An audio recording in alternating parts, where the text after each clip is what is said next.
Assalamualaikum warahmatullahi wabarakatuh. Salam sejahtera buat kita semua. Salam, Om Swastiastu, Namo Buddhaya, salam kebajikan. Seorang lelaki yang berusia di bawah 30 tahun mengalami kecelakaan yang cukup parah. Beberapa tulang iganya fraktur atau patah. Kelopak matanya bengkak memerah seperti bakpao. Dia dibawa ke instalasi gawat darurat atau IGD di sebuah rumah sakit. Di IGD, dokter dan para tenaga kesehatan bekerja sigap untuk menyelamatkan nyawa si korban. Suatu tindakan yang dikenal dengan life saving.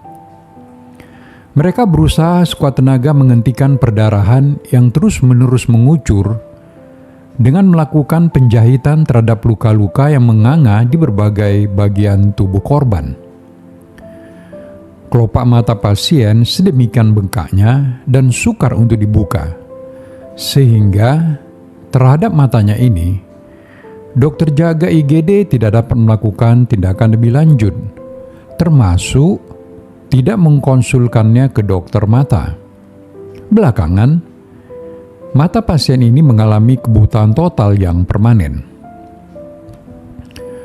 Pengacara pasien mengadukan kasus ini kepada Majelis Kehormatan Disiplin Kedokteran Indonesia atau MKDKI pada saat itu dan menuntut dokter kerana hukum dengan alasan bahwa kebutaan yang dialami oleh kliennya tersebut dikarenakan dokter yang tidak merujuk ke dokter mata.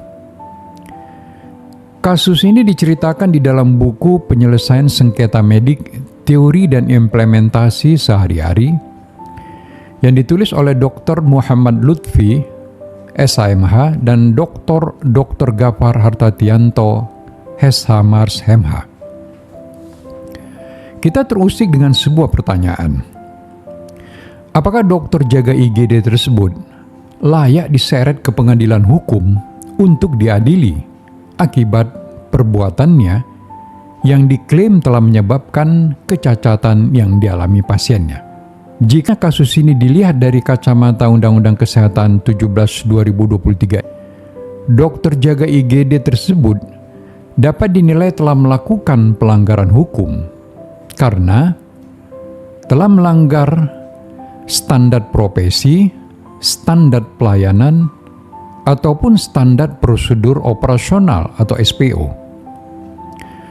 Sebagaimana terbaca di dalam pasal 308 ayat 1, ayat 3 dan ayat 5 Undang-Undang Kesehatan 17/2023, tiga standar ini menjadi parameter atau batu uji untuk menentukan apakah seorang tenaga medis atau tenaga kesehatan telah melakukan tindak pidana sehingga dapat direkomendasikan oleh Majelis Disiplin Profesi atau MDP Kementerian Kesehatan untuk dilanjutkan pemeriksaannya ke tahap penyidikan oleh penyidik polisi.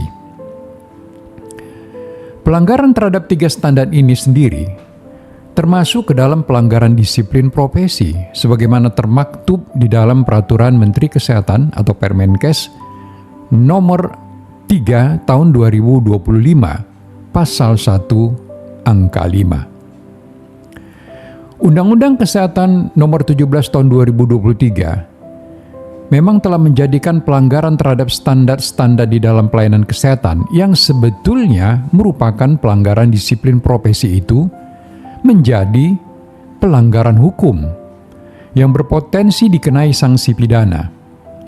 Dalam perspektif pembentukan undang-undang, saya menyebutnya dengan kriminalisasi. Di samping telah melakukan pelanggaran standar, si dokter jaga IGD juga dapat dinilai telah melakukan kealpaan atau kelalaian yang menyebabkan pasiennya luka berat dengan ancaman sanksi pidana. Berdasarkan pasal 440 ayat 1 Undang-Undang Kesehatan nomor 17 tahun 2023 yang berbunyi, setiap tenaga medis atau tenaga kesehatan yang melakukan kealpaan yang mengakibatkan pasien luka berat dipidana dengan pidana penjara paling lama 3 tahun atau pidana denda paling banyak 250 juta rupiah. Pasal 440 ini mensyaratkan adanya hubungan sebab akibat atau kausalitas antara perbuatan kealpaan yang dilakukan oleh seorang tenaga medis yang mengakibatkan terjadinya luka berat pada pasien, atau dengan perkataan lain, perbuatan kealpaan yang dilakukan oleh seorang tenaga medis menjadi penyebab langsung dari terjadinya luka berat pada pasien. Pertanyaan kita ialah, apakah kasus ini telah memenuhi unsur direct cause atau penyebab langsung? Tidak, kata Dr. Lutfi. Kenapa? Beliau mengatakan, tidak ada yang salah dari segi aturan terkait yang dilakukan oleh dokter jaga. Karena pada saat itu, memang matanya tidak bisa diperiksa. Mau dirujuk sekalipun, itu tidak bisa diperiksa. Karena kelopak matanya itu tidak bisa dibuka. Jadi, sia-sia saja pada waktu itu kalau dirujuk. Ini juga keadaan gawat darurat yang harus diatasi terlebih dahulu. Karenanya, tidak pas kalau menyalahkan masalah mata karena ada yang lebih serius. Cacat permanen pada mata itu bukan karena tidak dikonsulkan. Artinya, kalau dikonsulkan juga percuma saja karena kondisinya sudah parah. Jadi, bukan karena tidak dikonsulkan, tetapi memang akibat traumanya yang parah. Meskipun demikian, dari segi disiplin, dokter jaga itu mestinya tetap mengkonsulkan ke dokter mata. Dr. Lutfi melanjutkan, namun kasus ini tidak bisa lanjut ke norma hukum karena tidak ada direct cause-nya, penyebab langsungnya. Karena yang dilakukan dokter jaga itu dengan tidak mengkonsulkan ke dokter mata tidak merugikan pasien. Nah, pelajaran penting yang dapat kita petik dari uraian di atas ialah bahwa dalam menilai adanya kelalaian atau kealpaan medik yang dilakukan oleh tenaga medis maupun tenaga kesehatan, hubungan kausalitas atau sebab akibat antara perbuatan dokter ataupun perbuatan tenaga kesehatan dengan kerugian yang diderita pasien, serta unsur direct cause atau penyebab langsung adalah hal-hal yang harus dinilai dan mutlak dijadikan sebagai pertimbangan utama. Namun sayangnya, Majelis Disiplin Profesi atau MDP Kementerian Kesehatan yang diberikan otoritas atau kewenangan untuk memberikan rekomendasi kepada penyidik polisi untuk melanjutkan pemeriksaan tenaga medis dan tenaga kesehatan ke tahap penyidikan tidak mempertimbangkan dan mengabaikan soal kausalitas dan direct cause ini. Mereka hanya semata-mata berpatokan kepada ketidaksesuaian praktek keprofesian dari tenaga medis dan tenaga kesehatan dengan standar profesi, standar pelayanan, dan standar prosedur operasional saja untuk merekomendasikan pemeriksaan ke tahap penyidikan oleh penyidik polisi.